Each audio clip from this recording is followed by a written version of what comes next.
Dear friends, if we look back at history, we find a city which is the biggest symbol of Allah's wrath and man's rebellion on earth. A city whose soil is still polluted, whose air smells of thousands of years old sins, and even after passing through its ruins, our beloved Prophet asked for shelter at the end of times.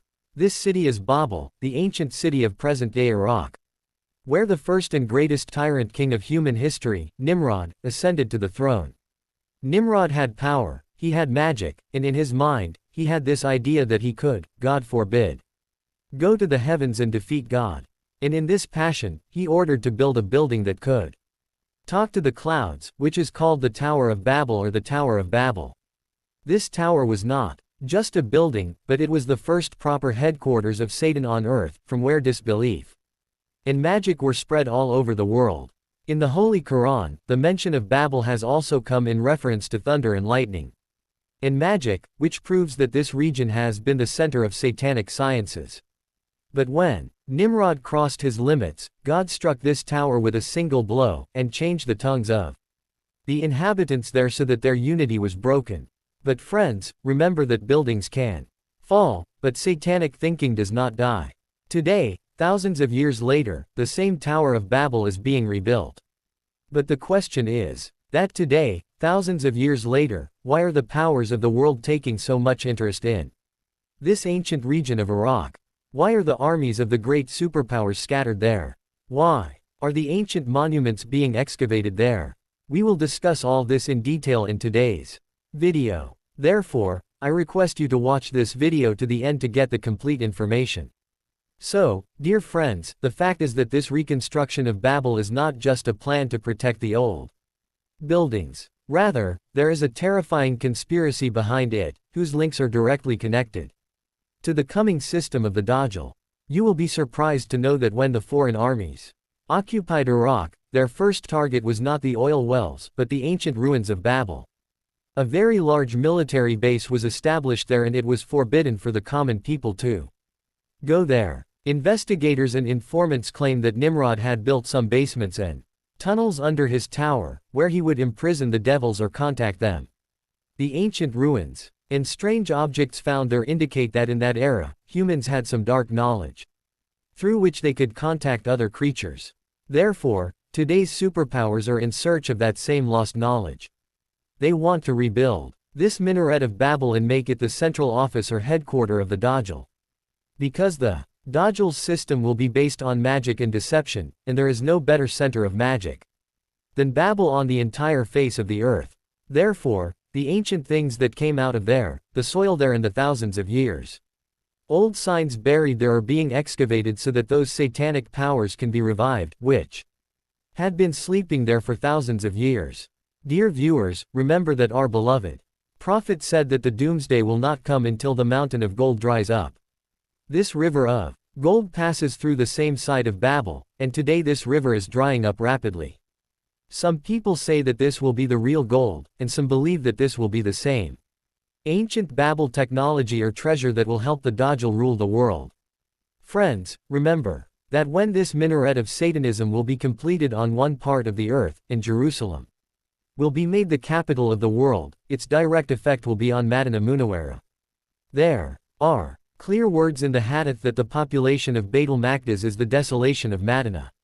That is, as in when this Dajjal unity of Babel and Jerusalem will be strengthened, similarly, the spiritual attraction of Madinah Munawwara and its splendor will be honored. Today we are seeing that on the one hand, Babel is being decorated in Iraq, and on the other hand, such changes are being brought in the surroundings of Madinah Munawwara that are eroding the simplicity of there. The desolation of Madinah does not mean that people will not live there or buildings will fall. Rather, it means that the city that was once the cradle of love and peace, there will be the reign of worldly chaos and materialism. There, the buildings will probably talk to the sky, the hotels will probably be made of gold, but that soul, which was in the era of the companions, will be torn. And then when the Dajjal will come out, he will reach near Madinah, he will not be able to enter Madinah, because the angels of Allah will be guarding every way with naked swords.